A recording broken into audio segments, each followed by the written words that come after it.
लेकिन हमारा आज का चर्चा, हमारा आज का विशेष भी इसी खबर से जुड़ा हुआ है।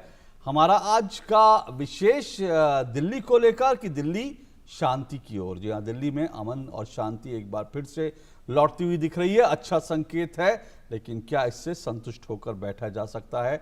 दिल्ली शांति की ओर तो है, लेकिन अभी और क्या कुछ किया जाना बाकी है, इसी सब पर चर्चा करेंगे। हमारे साथ दो मेहमान स्टूडियो में जुड़े हुए हैं। अहमद कंठ साहब जुड़े हुए हैं। अहमद कंठ साहब पूर्व वरिष्ठ अधिकारी हैं, पुलिस अधिकारी, और हमारे साथ संजय सिंह जी हैं। संजय सिंह जी पॉलिटिकल एडिटर हैं firstpost.com के। आप दोनों का शुक्रिया और स्वागत। अमोद जी, अभी तो स्थिति कंट्रोल में है, लेकिन क्या लगता है आपको कि इतना सब कुछ हो गया, कहीं ना कहीं कुछ चूक भी होंगी, लेकिन अब शायद वक्त है कि किस तरह से एक रीबिल्ड किया जाए, किस तरह की चीज़ों की पुनरावृत्ति ना हो? क्या आपको लगता है कि पुलिस के फिलहाल इंतजाम जो हैं, जिस तरह से पुलिस अब आगे बढ़ रही है, आपको लगता है पर्याप्त हैं और ऐसी चीज़ रिपीट ना हो उसको लेकर हमने एहतियात के कदम उठाए हैं ज़रूरी सभी? नहीं, मुझे बहुत खुशी है इस बात की कि शांति बहाल हो रही है और सब कुछ नॉर्मल नज़र आ रहा है। जो रिपोर्ट सामने आ रहे हैं, दिल्ली पुलिस भी सामने से आ रही है। जो special commissioner of police Sachida Srivastava, जिन्होंने ज्वाइन किया है यहाँ पे, मेरे साथ काम कर चुके हैं। मैं जानता हूँ कि बहुत ही समझदार, बड़े स्ट्रॉन्ग ऑफिसर हैं। नो नॉनसेंस ऑफिसर लोग कहते हैं इनको। और मैं जानता हूँ अभी सीआरपीएफ में थे, कश्मीर में थे। तो मुझे उम्मीद है कि ये लीडरशिप जो नई दिल्ली पुलिस की है, ये पहले से बेहतर काम करेगी। लेकिन जो कुछ पॉलिटिकल डिस्कशंस मैं सुन रहा हूँ, उनको देख करके थोड़ा दुख भी हो रहा है और परेशानी भी हो रही है कि ये जो तमाम बातें हो रही हैं, शायद इन बातों से पुलिस का ताल्लुक नहीं होना चाहिए। ये ऐसी घटनाएं जब होती हैं किसी भी शहर में जहाँ पे लॉ एंड ऑर्डर ब्रेक कर जाता है, जहाँ पे कम्युनल डिस्टर्बेंसेस होते हैं, तो उसकी पूरी पक्की मुकम्मल कहानी होती है। ये नहीं कि वो अचानक होता है। और हम लोग देख रहे थे, सभी लोग जो आम सिटीजन्स दिल्ली के हैं, वो इस बात को देख रहे थे कि जैसे देश में अलग अलग हिस्सों में भी समस्याएं हैं, लेकिन दिल्ली में ये बात होती चली जा रही थी। और जहाँ पे पुलिस को एक जीरो टॉलरेंस के तौर पे कुछ बातों को स्वीकार नहीं करना चाहिए। मैं उन बातों की चर्चा नहीं करना चाहूँगा, लेकिन एक सिचुएशन होता है जहाँ पे ये फैसला पुलिस को करना पड़ता है कि आप बर्दाश्त नहीं करेंगे। क्योंकि अगर आप बर्दाश्त करते हैं किसी चीज़ को, तो उस हालत में ये ऐसी स्थिति में पहुंच जाएगा जिसको आप कंट्रोल नहीं कर पाएंगे। ठीक है, दिल्ली के लिए कोई बड़ी बात नहीं है। 1984 के राइट्स हम लोगों ने झेला था और कोशिश किया था कंट्रोल करें कहीं ना कहीं पे। वर्ल्ड सिटी में कम्युनल राइट्स होते रहते हैं, बहुत बार होते रहे हैं, लेकिन कुछ वर्षों से, पिछले कई एक साल से यहाँ पे कम्युनल राइट्स इस ढंग का नहीं हुआ। जो स्थिति पैदा हुई ईस्टर्न दिल्ली में, नॉर्थ ईस्ट दिल्ली में, वो थोड़ा अजूबा था। और इसलिए भी था, ज़्यादा मैं मानता हूँ कि दिल्ली पुलिस के पास पूरे समाधान है। अभी दिल्ली पुलिस कोई 85,000 90,000 की फोर्स है। 1984 में सिर्फ 30 गाड़ियाँ हुआ करती थी, आज 1,500 गाड़ियाँ हैं। यहाँ पे पीसीआर वैन्स हैं, बहुत बड़ी संख्या में यहाँ मोटरसाइकिल्स हैं, बहुत बड़ी संख्या में फोर्स हैं। अगर इनका प्रॉपर डिप्लॉयमेंट टाइम पे होता, अगर प्रॉपर एक्शन लिया जाता उन मौक़ों पे जहाँ पे लोग चुके शायद, तो शायद ये स्थिति नहीं है। पर मैं एक चीज़ और, आप पुलिस को लेकर जब हम बात कर रहे हैं, जाहिर सी बात है कि आपने कहा कि कई चीज़ों पे, मैं समझ रहा हूँ आपका इशारा कि कई चीज़ों पे पुलिस को एकदम स्ट्रिक्ट एक्शन ले लेना चाहिए था, नो नॉनसेंस वाली बातचीत। लेकिन पिछले कुछ समय से अगर हम देखेंगे, अगर एक पैटर्न साफ तौर पे, क्योंकि मैं एक अधिकारी, पुलिस अधिकारी आप रह चुके, इसलिए पूछ रहा हूँ, क्योंकि पुलिस भी तो अल्टीमेटली हमारे जैसे ही है, और कई जब चीज़ों का दबाव एक तरफ से पड़ता है। मैं खास करके इशारा आपको दिलाता हूँ, पिछले कुछ समय से दिल्ली में जो हो रहा था, जैसे ही दिल्ली पुलिस, जब जेएनयू में हिंसा की शुरुआत होती है, जामिया में हिंसा की शुरुआत होती है, तो दिल्ली पुलिस जब कंट्रोल करने के लिए जाती है, तो पूरा मीडिया का एक वर्ग, तमाम सेलिब्रिटी, कई लोग आ जाते हैं कि बताइए पुलिस कैसे यूनिवर्सिटी में घुस गई,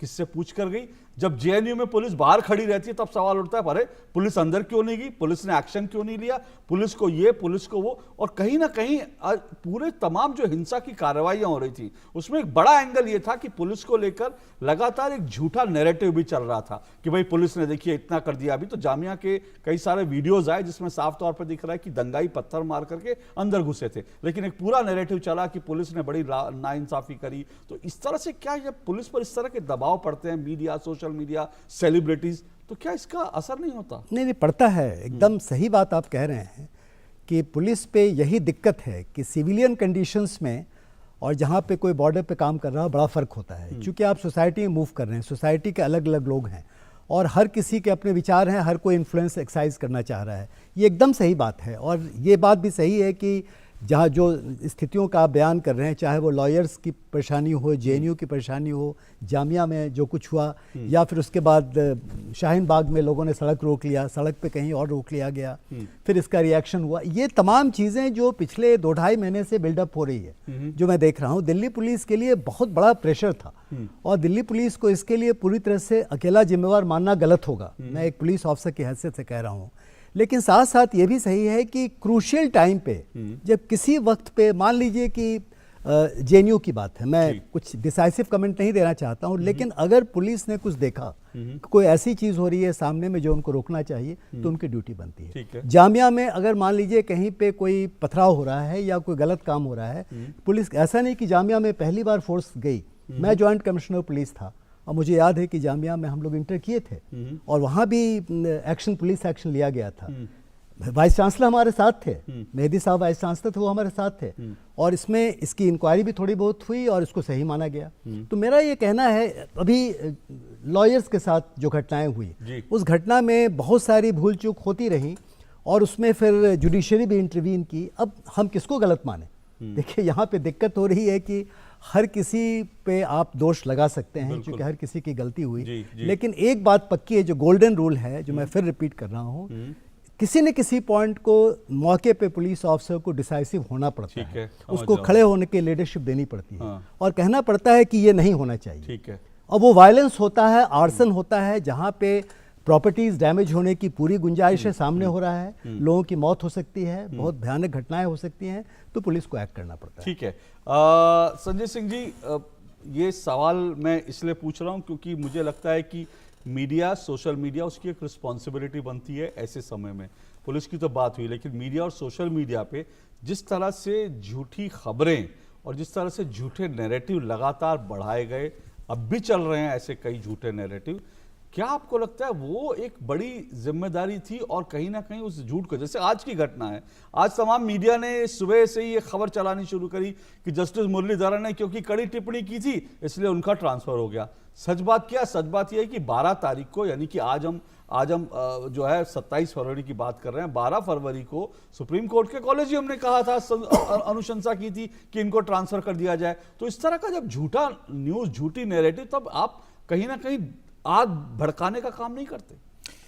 देखिए, मुझे एक चीज़ समझ में नहीं आती कि एक, जब ये, जैसे अभी आपने जस्टिस मुरलीधरन का जिक्र किया, उनको सम्मान से दूसरे जगह ट्रांसफ़र किया गया है। उन्होंने कल तल्ख टिप्पणियाँ की हैं सरकार के बारे में, बीजेपी के कुछ नेताओं के बारे में, और जस्टिस ने जो उपयुक्त समझा।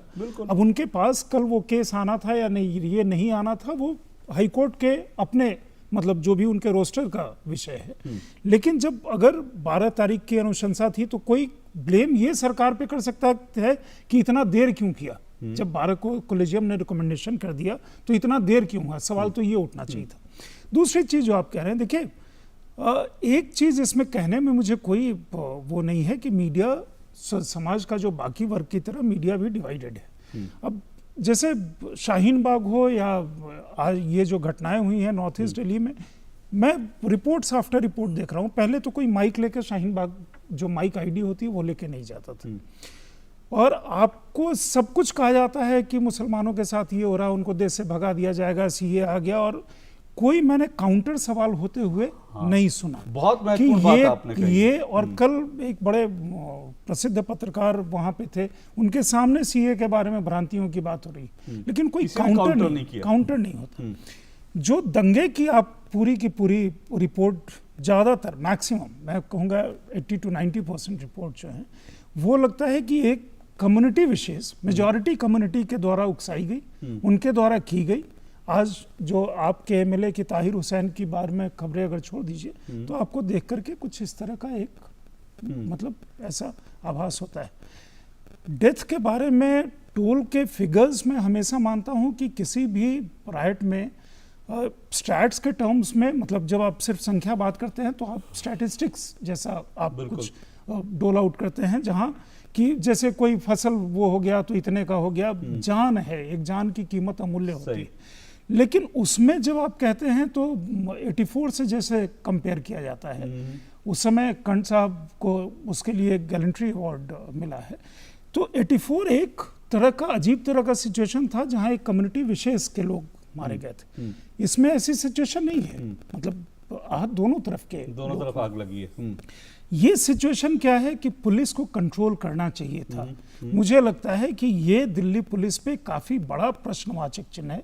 दिल्ली पुलिस के जो मुखिया हैं अभी, मेरे ख्याल में उनके काफी बड़ा प्रश्नवाचक चिन्ह है। वो अभी 1 महीने के एक्सटेंशन पे थे और शायद जैसा जो पब्लिक परसेप्शन है, मैं कोई अधिकारी नहीं हूं, मैं कोई इन्वेस्टिगेटर नहीं हूं, जो परसेप्शन है कि उनको लग रहा था कि हमें जाना है तो जाते जाते मैं क्यों इस फसाद में पड़ूं, और मतलब ये हो गया। हाँ, यहाँ जो तंत्र है, जो हमारे सरकार का जो सिस्टम है, ये चीज़ भांप करके जो जैसे कल ये सारा कुछ चेंज होना शुरू किया हुआ, और जब ये लगा कि ट्रंप साहब चले गए, अब उसके बाद प्रधानमंत्री के यहाँ कोई बैठक होती है, उसके पहले गृह मंत्री ऑल पार्टी मीटिंग बुलाते हैं, वहाँ से कोई निर्देश जारी किए जाते हैं, तो आपकी उसके बाद NSA आते हैं सीलमपुर। मतलब मेरे लिए ये अपने आप में काफ़ी बड़े, उसके बड़े सारे मायने हैं, बहुत सारे कोनोटेशन हैं। National security adviser Ajit Doval Seelampur में रात में जाते हैं, फिर दिन में जाते हैं, पहले DCP ऑफिस जाते हैं, फिर गली गली जा करके कॉन्फिडेंस बिल्डिंग मेजर का एक काम करते हैं। बहुत सारे लोगों को उनको देख करके कॉन्फिडेंस वो आता है कि भारत सरकार के इस तरह नुमाइंदे आए हैं, पुलिस वाले, इनको देख करके मतलब जो उनके जो भी होंगे उनके अंदर एक खौफ, दहशत और काम करने के लिए प्रेरणा, सभी चीज़ों का एक मिक्सचर होगा। लेकिन नेशनल कैपिटल में कोई ऐसी चीज़ हो जाती है और उसके बाद मतलब जिस तरह की नैरेटिव की बात होती है, मुझे उस चीज़ को देख करके थोड़ा अफसोस जरूर होता है। और बहुत संक्षेप में, जब आपने एक बहुत महत्वपूर्ण बात कही थी कि कहीं ना कहीं हम 2 दिन को तो देख रहे हैं इन दंगों को लेकर, लेकिन कहीं ना कहीं 2 महीने से जो कुछ चल रहा था, जिस तरह से एक वर्ग विशेष को बार बार जहन में डाला जा रहा था, आपकी नागरिकता खत्म हो जाएगी, आपको देश से निकाल देंगे, आपको डिटेंशन सेंटर, आपने बच्चे लेके कहाँ जाएंगे, आपके बाप दादाओं का इतिहास माना जाएगा, ये पूरा नैरेटिव मीडिया में चल रहा है और इसको कहीं मीडिया में काउंटर नहीं किया गया। देखिए, क्या ये जहन ये आप भरेंगे तो आदमी तो कहीं ना कहीं ये सब चीजों का असर होगा। देखिए अशोक जी, मुझे मतलब आप जो कह रहे हैं, मुझे क्यों किसी को 75 दिन कोई सड़क जाम करके बैठे देना चाहिए? क्यों सुप्रीम कोर्ट के पास मसला है और वो फिर मसला 1 महीने के लिए आगे टल जाता है? वहाँ कार्रवाई में सामने चूंकि महिलाएं और बच्चे हैं तो एक्शन नहीं हो रहा है। अगर किसी की ये स्ट्रैटेजी है तो उस स्ट्रैटेजी का क्या कोई काउंटर नहीं है? और फिर सीलमपुर हर देश के हर कोने में होगा, शाहीन बाग और दिल्ली के तमाम इलाकों में, ये जाफराबाद में भी जब वो स्टेशन पे आए उसके पहले तो बगल में बैठे थे। अगर उस दिन यहाँ आए तो जब अगर हमें समझ में आ रहा है कि ट्रंप की विजिट के साथ हाई पब्लिसिटी कोई चीज करनी है, तो पहले कोई टेरर अटैक हो रहा था, अभी इस तरह की चीज हो रही, तो उसका काउंटर मैकेनिज्म क्या होना चाहिए? सिस्टम के अंदर एक पुलिस कमिश्नर जो है, दिल्ली में कमिश्नरी की व्यवस्था, आपको एग्जीक्यूटिव मजिस्ट्रेट की भी जरूरत नहीं है, तो उस व्यवस्था के अंदर कार्रवाई हो जानी चाहिए थी। वो कार्रवाई नहीं हुई। मेरे ख्याल में कुछ हेड्स रोल करने चाहिए। आप किसी को 5 दिन का वक्त नहीं दे सकते कि आप कूली रिटायरमेंट में जाएं और बड़े प्रतिष्ठा से जाएं, या बाकी डाउनवर्ड्स जो लाइन पे हैं उन पे क्या हो। मुझे लगता है कि जो लोग, जैसे यूपी ने अभी एक एग्जांपल सेट किया था कि अगर जो आगजनी या पब्लिक प्रॉपर्टी का डैमेज कर रहे हैं तो उनके पास हर्जाना जाना चाहिए। वो नाम छोड़ दीजिए कि कौन नाम है, वो नाम के आगे टाइटल, सरनेम क्या लगा हुआ है, उसका इनिशियल नेम क्या है, उसको आप छोड़ दीजिए। लेकिन वो जो क्रैकडाउन नहीं होगा, जब आदमी 6 महीने, साल भर, 10 साल कोर्ट कचहरी जेल के जब किसी आप उसमें आरोपी होकर के जब चक्कर लगाते हैं तो अगली बार हिम्मत नहीं करेगा। बिल्कुल, अगली बार हिम्मत क्योंकि नहीं ये करेगा। अभी बड़ी गुडी फिर बातें होने लगी हैं कि सब भाई भाई हैं, ये बाहरी लोग आए थे, यहाँ तो कोई था ही नहीं, यहाँ जो है हमारा आपसी भाईचारा है। ये मतलब ये फिर वही गुडी कि कल हादसा हुआ, कल बॉम्ब अटैक हुआ था। किसी समय में मीडिया में ये भी होता था, मुंबई हादसे के दिन अगले दिन मुंबई सेम वे। ये सब तो कहने की बात है, ये सब कहने की बात है कि सब बाहर से आए थे।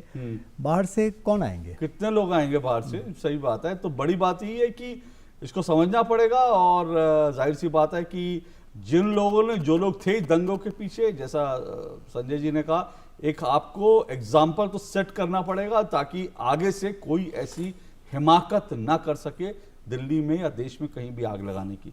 बहुत बहुत शुक्रिया आप दोनों का, समय इतना ही है। बहुत बहुत शुक्रिया आप दोनों का आने के लिए, चर्चा करने के लिए। और वक्त फिलहाल एक छोटे से ब्रेक का है। ब्रेक के बाद खबरों का सिलसिला जारी रहेगा। देखते रहिए DD न्यूज़।